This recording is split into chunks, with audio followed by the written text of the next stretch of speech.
Salve, salve, galera! Muito boa tarde a todos. Segunda-feira, dia 5 de maio de 2025, no Esporte Cultura de hoje, a gente vai falar sobre a vitória do Remo, que fez com que a equipe assumisse a liderança da Série B. É uma liderança momentânea, mas é uma liderança. Já o Paysandu vive um momento distinto e amarga mais uma derrota na zona de rebaixamento da segunda divisão.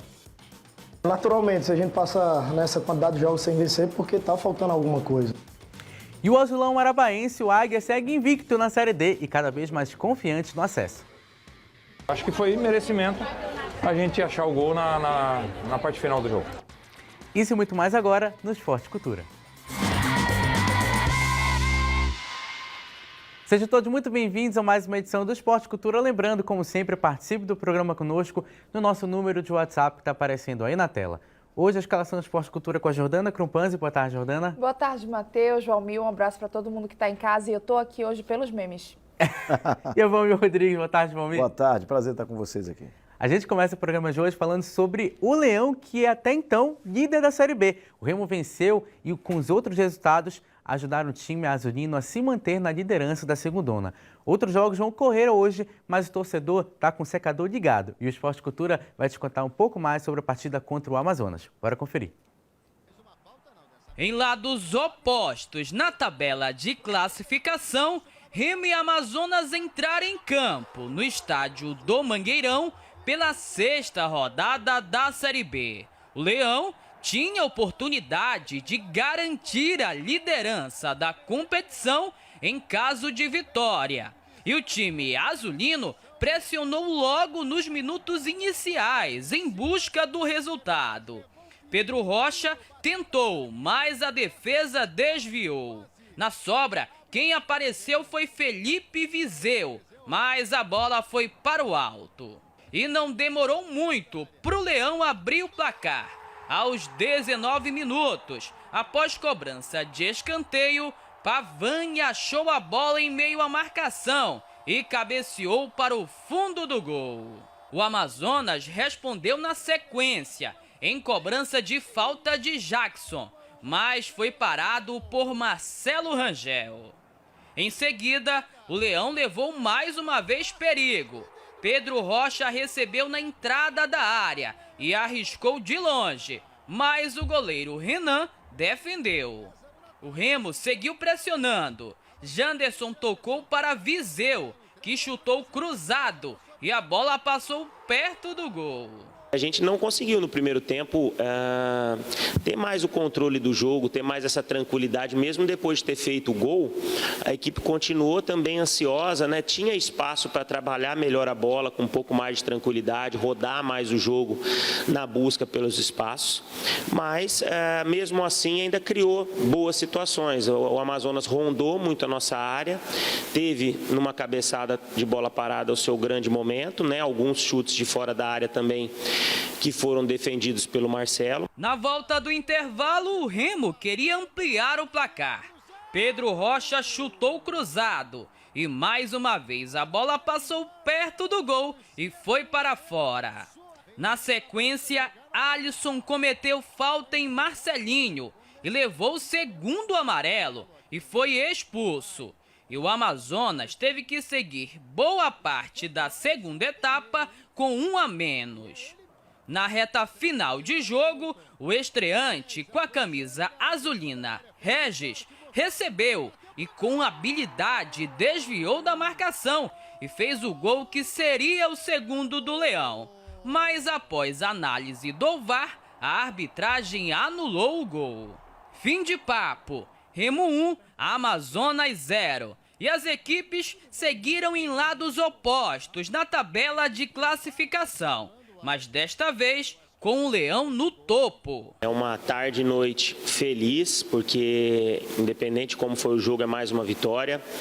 É uma liderança momentânea, mas é uma liderança, né? Só quem trabalha, quem está no dia a dia sabe o tanto que é difícil estar onde nós estamos hoje, mas nós continuamos trabalhando sabendo das nossas dificuldades, dos erros que nós estamos cometendo dentro dos jogos. Acho que assim, o jogo teve bons momentos de dificuldade.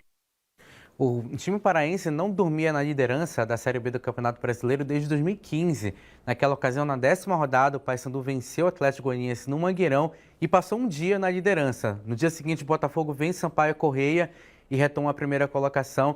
De qualquer forma, o Remo dormiu no final de semana, ou melhor, dormiu na liderança nesse final de semana e agora torce para esses jogos na sequência da rodada colaborarem para que a equipe permaneça. De qualquer forma, mais uma vitória do Remo, ainda invicto no campeonato e 100% de aproveitamento em casa, Jordana.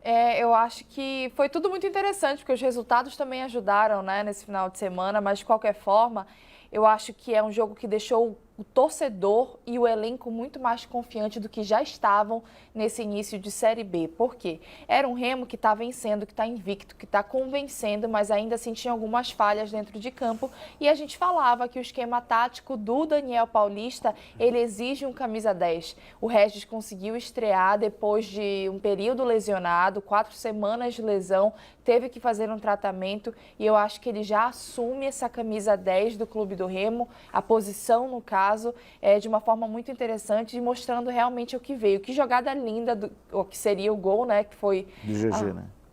Sim. Então, uma jogada muito bonita. Acho que agora ele vai começar a se adequar mesmo ao esquema tático do Daniel Paulista, que vai conseguir ter uma identificação muito maior com o Clube do Remo agora. Acho que agora sim vai bater o martelo e a gente vai saber identificar esse Remo dentro de campo, do seu esquema tático, dos seus jogadores titulares, enfim. Acho que essa partida deu uma confiança e uma moral muito maior, muito mais do que estava já nesse início de Série B. O Remo que segue com 100% de aproveitamento em casa, sem sofrer gols até então aqui em Belém, Valmir. Como eu falei anteriormente, invicto ainda na Série B do Campeonato Brasileiro, em mais um jogo em que o Remo teve boa parte do controle da partida, embora não tenha conseguido matar o confronto contra o Amazonas, apesar desse segundo gol marcado pelo Regis na reta final, que acabou sendo anulado. De qualquer forma, o Remo consegue vencer o primeiro jogo dos 4 que vão ter em sequência em Belém. É isso. Primeiro dizer que faz tempo que não se vê um jogo no sábado à tarde com horário raiz, né? Que é 4 horas da tarde, naquele calor grande, se bem que contra amazonenses não adianta, eles são especialistas em calor, mas o que valeu mesmo foi exatamente a pontualidade do Clube do Remo em conseguir fazer mais 3 pontos dentro de casa. 3 jogos, 3 vitórias. Isso dá, como disse a Jordana, uma tranquilidade, mais condição de se ter bons jogos na frente, mais confiança entre os jogadores. Agora, o Amazonas, ele me surpreendeu. Achei que, para o começo da competição e que ele apresentou em termos de futebol, ele deu uma evoluída, deu uma rondada, como disse o técnico, na área do Remo e andou perigando muito. Teve que ir lá o Marcelo Rangel fazer algumas intervenções. O Remo agora segue para fazer essa decisão com o Paysandu, mas... que bom que para o futebol paraense ele dormiu e acordou na liderança. Temos participação aqui do Sérgio, lá do Baía da Conda. Ele diz o seguinte: não era jogo para o PH ter entrado, já que o atacante habilidoso e rápido. No segundo tempo, o Remo fez as 5 substituições, mas não deu oportunidade para o PH entrar. Eu acho que o PH, nesse momento que ele vem de um parazão, acho que ele foi bem. É um jogador que está no ritmo de jogo, que pode ser aproveitado, sim. Acho que tem jogadores, por exemplo, o Viseu, ele não está num bom momento, numa boa fase pelo Clube do Remo, não está fazendo gol. Então, acho que você pode aproveitar quem está no ritmo de jogo mais interessante, quem está, enfim, conseguindo aproveitar esse ritmo de uma forma melhor. E lembrando rapidamente que o Remo fez aquele gol do Pavani, o Remo treina esse tipo de situação, né? O Remo faz esse tipo de jogada só para as pessoas não acharem que aquilo ali foi fortuito. Adailton e Ítalo foram os atacantes que entraram no segundo tempo da partida contra o Amazonas. E atenção, torcedores, os ingressos para a decisão do Parazão 2025 já começaram. O primeiro reparo da final é nessa quarta-feira, dia 7, às 9 horas da noite. E o segundo jogo é no dia 11 de maio, às 5 horas da tarde. E ambos os clubes estão vendendo os ingressos individuais e também as casadinhas, que são os bilhetes promocionais válidos para ambos os jogos. As vendas estão sendo online e fisicamente nas lojas e sedes de ambos os clubes, tanto do Remo quanto do Paysandu. E o torcedor começa a se organizar para poder ir nos 2 clássicos. O primeiro, quarta-feira à noite, 9 horas, e o segundo, domingo, no Dia das Mães. Então, o torcedor já começou a semana pensando nessa logística dos clássicos. Sim, eu acho que nesse momento é muito importante. Para o Remo, é claro que nessa liderança da Série B tem uma confiança muito grande, vai chegar com uma moral muito interessante. Daniel Paulista com entrosamento muito grande com seus jogadores e um título é um título. O Remo não consegue vencer um Repá há 2 anos, então talvez seja esse momento de quebrar o tabu. Por outro lado, para o Paysandu vale absolutamente tudo. O Paysandu que está num momento muito ruim na Série B, mas que pode levantar mais um título em 2025. E isso já vai conseguir dar uma tranquilidade um pouco maior para o Luizinho e para os jogadores que nesse momento estão sendo muito cobrados pela torcida. Então, acho que para o Remo vale consagrar esse momento interessante na Série B. Para o Paysandu está valendo absolutamente tudo nesse momento. Casa cheia, Valmir, nos 2 jogos? Sem dúvida nenhuma, embora a gente tenha que admitir que realmente não tem sido fácil para o torcedor acompanhar o seu time, né? Porque toda semana você vai lá, desembolsa, às vezes leva esposa, namorada, filho, e o valor dá uma, vamos dizer assim, a despesa aumenta. Mas em se tratando de Remo e Paysandu, é uma decisão, aliás, com transmissão exclusiva aqui da Cultura, Rede de Comunicação, e com casa cheia, como eu falei, as 2 equipes comercializando com casadinha, eu não tenho dúvida que teremos sim casa cheia. Agora a gente fala da Série D, porque caiu a invencibilidade da Tuna na 4ª divisão. Fora de casa, a Águia do Souza perdeu para o Manauara por 3-0 lá em Manaus. Logo no início do jogo, o time amazonense abriu o placar. Quadrado cobrou o escanteio e o Manuel cabeceou firme na primeira etapa para abrir o placar. Já no segundo tempo, a equipe ampliou. Vitinho dominou e chutou cruzado, marcando um bonito gol para o time manauara. E na reta final da partida, em outra cobrança de escanteio, a bola sobrou para o Manuel completar e fazer o segundo dele no jogo e o terceiro do Manauara na partida, sacramentando a vitória da equipe de Manaus.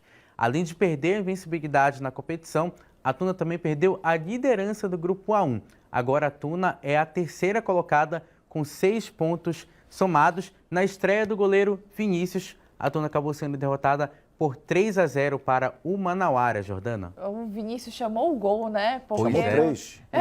3 gols. A Tuna estava com 7 gols, 7 gols marcados e 2 sofridos.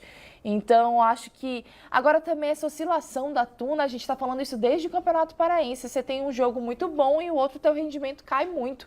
Isso está chamando a atenção, né?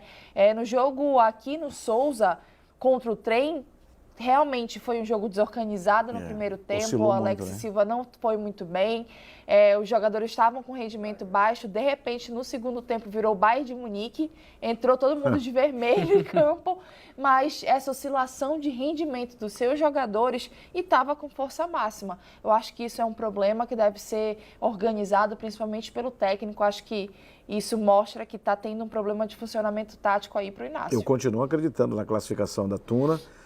Embora esse 3-0 aí seja um sinal de alerta para os jogadores, para a comissão técnica, em achar que tem horas que você faz 2 jogos na sequência e acha que o terceiro pode ganhar a hora que bem entender, e não é assim, né? Então essas lições servem para que você olhe. Eu continuo achando que a Tuna tem um time bem competitivo e se você for olhar, podem estar aí os 4 primeiros colocados que vão ficar e vão permanecer para a classificação. No momento, tem Manaus, tem Manauara, Tuna e Águia de Marabá. Estão aí entre os 4. E eu acredito que esse painel não deva mudar muito. Já o Águia conseguiu manter a invencibilidade, empatando justamente contra o Manauara, mas foi no sufoco jogando em casa. No Zinho Oliveira, o time marabaense conseguiu um empate com o Manaus na reta final da partida. O volante Everson abriu o placar para o Gavião aos 16 minutos do primeiro tempo com um chute de longe. E o marcador ficou assim até os acréscimos do segundo tempo, quando aos 47 o Romarinho foi para uma cobrança de falta e chutou direto, fazendo um golaço e fechando o placar em 1-1.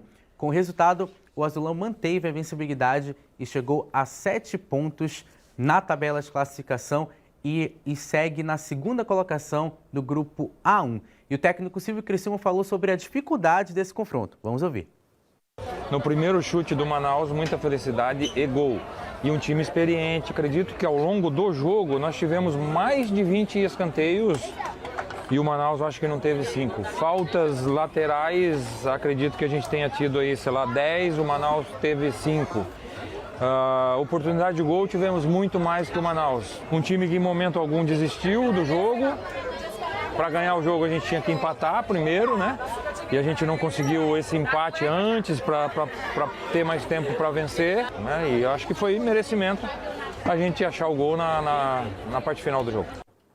O Águia, como foi dito anteriormente, segue invicto na Série D, conseguiu empatar dessa vez com o Manaus, um adversário que eliminou o Águia na Copa Verde. E o Romarinho, Valmir, grata surpresa, chegou no meio do Campeonato Paraense, meio desconhecido, mas já fez gol em final de... Aliás, não foi qualquer gol, hein? Foi um golaço na Copa Grão-Pará. Na final da Copa Grão-Pará, já fez gol na Série D e agora marca um gol de falta para garantir mais um ponto para o Águia na competição. E outro alerta, né, para o Águia também, jogando dentro de casa. Você vê que ele ganhou o jogo anterior, não lembro, acho que foi do trem, no finalzinho.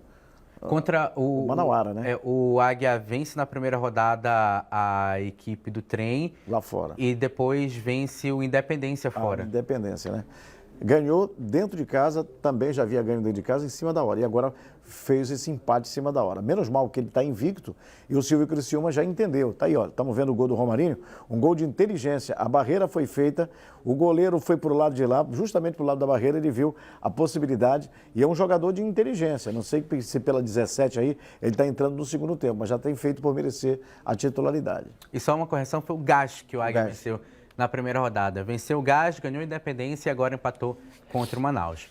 Agora a gente fala sobre futebol feminino, porque o Paysandu empatou com o Fortaleza por 1-1 pela terceira rodada do Campeonato Brasileiro Feminino Série A2, lá no estádio do Mangueirão. Aos 3 minutos do segundo tempo, a equipe visitante abriu o placar com Andressa, que marcou de pênalti. Mas o time bicolor foi atrás do placar e igualou o marcador e conseguiu empate logo em seguida. A lateral Perotti marcou de carrinho para deixar tudo igual. Com o resultado da partida, o Paysandu somou o primeiro ponto na competição e mesmo assim segue na 8ª e última posição do Grupo B da Série A2. De qualquer forma, primeiro ponto somado pelo Paysandu no campeonato, Jordana. Um ponto importantíssimo, agora muito interessante, né? O Paysandu perde de goleada para o Rio Negro de não sei das quantas que a gente nunca viu. Com Fortaleza consegue um empate importantíssimo, mas eu acho que isso significa uma reação também nesse momento do campeonato. Nem Remo nem Paysandu estão bem na Série A2. A Tuna também não está bem na Série A3. Acho que esse é o momento de reação para as equipes, sem dúvida. Você conseguir empatar dentro de casa contra o Fortaleza, uma das equipes que mais tem investimento no grupo, acho que significa essa virada de chave. Acho que o Paysandu pode engrenar na competição a partir de agora. Já o Remo sofreu a segunda derrota na Série A2 do Campeonato Brasileiro de Futebol Feminino. Dessa vez, o time azulino perdeu para o Ação do Mato Grosso por 1-0, fora de casa, lá na Arena Pantanal, em Cuiabá. O único gol da partida foi marcado por Geiciane aos 10 minutos do segundo tempo e garantindo 3 pontos para o time de Mato Grosso. Com o resultado, o Remo segue também sem vitória na Série A2. São 2 derrotas e 1 empate em 3 jogos e ocupa a 7ª colocação no Grupo B da competição. O próximo compromisso do Remo e também do Paysandu na Série A2 vai ser o clássico. O jogo está marcado para o próximo domingo, dia 18 deste mês, às 3 horas da tarde, no estádio Bampará Baenão, clássico entre Remo e Paysandu. E está rolando no Portal Cultura a votação do troféu Parazão Bampará 2025. Lá você pode votar nos destaques do Campeonato Paraense deste ano, escolhendo os melhores jogadores por posição. A votação vai terminar na quarta-feira, após a partida de ida da final da competição. No final do jogo, o Valmir Rodrigues vai encerrar a votação. Então, aproveita e escolhe os seus destaques do Parazão 2025. Beleza, galera? Fica a dica aí para quem quer escalar o time do Campeonato Paraense. Final de primeiro tempo aqui no Esporte Cultura. Na volta a gente fala sobre o Paysandu e muito mais. Não sai daí.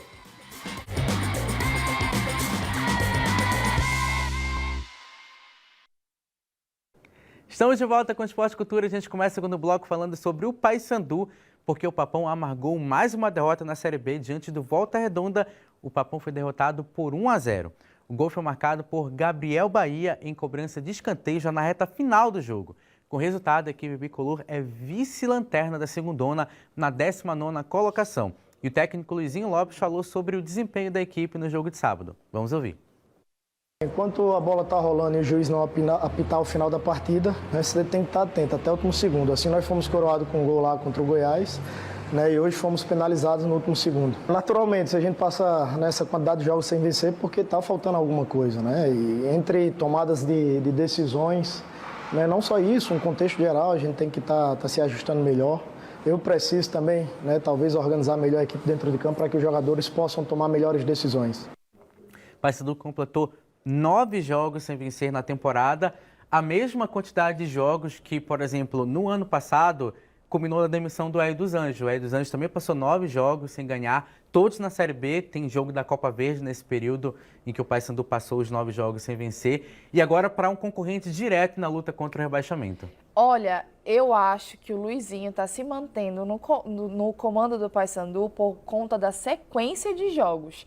É muito ruim você demitir um técnico porque daqui a 3 dias você tem uma decisão de final de Parazão do Campeonato Estadual em que seu time é o atual campeão, está defendendo o título, então a sequência de jogos está mantendo o Luizinho no cargo. Agora, esse início de Série B está muito complicado. É um Paysandu extremamente limitado dentro de campo, um Paysandu que não consegue reagir, um Paysandu que está sofrendo bastante com o departamento médico. E, de verdade, eu não acho que o problema seja os jogadores, não acho que são jogadores ruins individualmente, muito pelo contrário, são jogadores de muita qualidade técnica, mas que não estão funcionando num coletivo.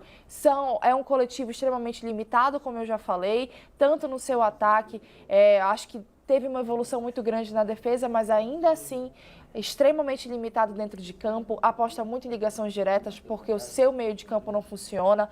Hoje, para mim, o meio de campo ideal do Paysandu seria com o Dudu Vieira e André Lima. O André está no departamento médico, mas são jogadores mais dinâmicos, que saem mais para jogo, que organizam mais, mas ainda assim um Paysandu que coletivamente não está funcionando. E é difícil para a gente discutir isso aqui, porque o torcedor encontra a gente na rua, mas Jordana, o que está acontecendo? Eu não sei.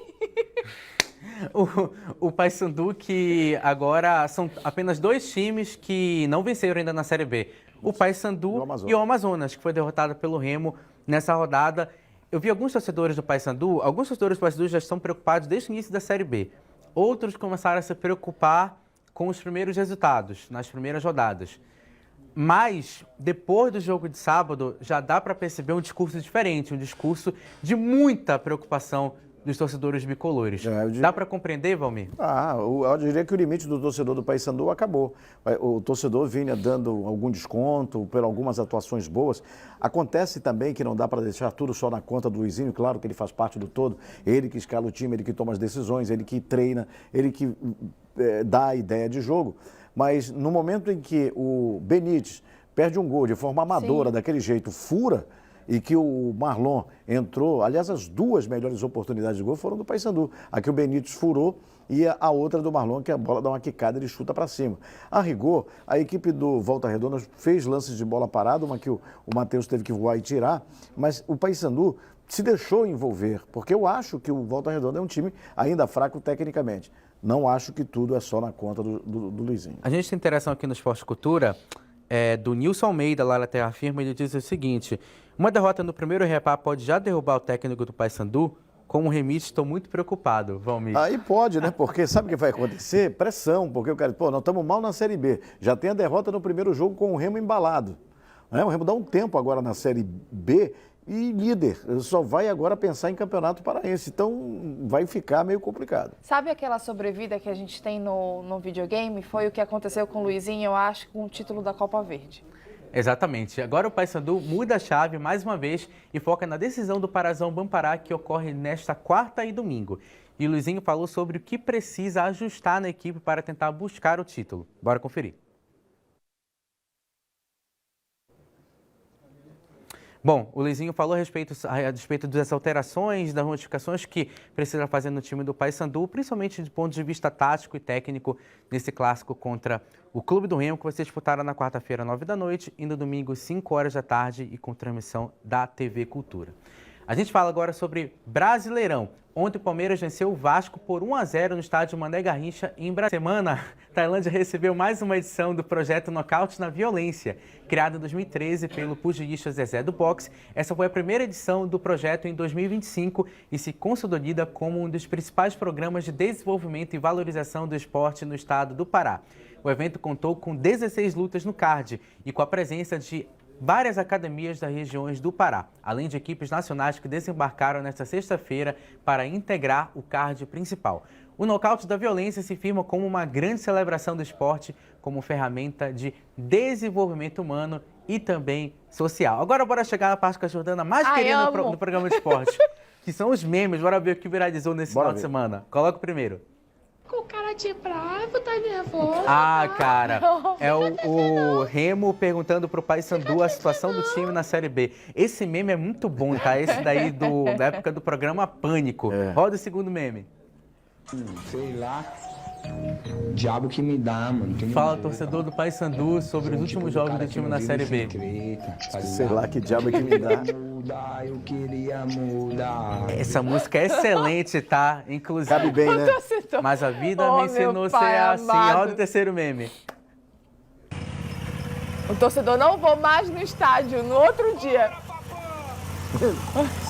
E é o que tudo indica, dia 18 contra o Goiás, lá na Curuzu. Jordana, obrigado pela participação no Esporte Cultura. Obrigado, Mami Rodrigues, e a todos que nos acompanharam até agora. Você fica com Sem Censura Pará. Tchau.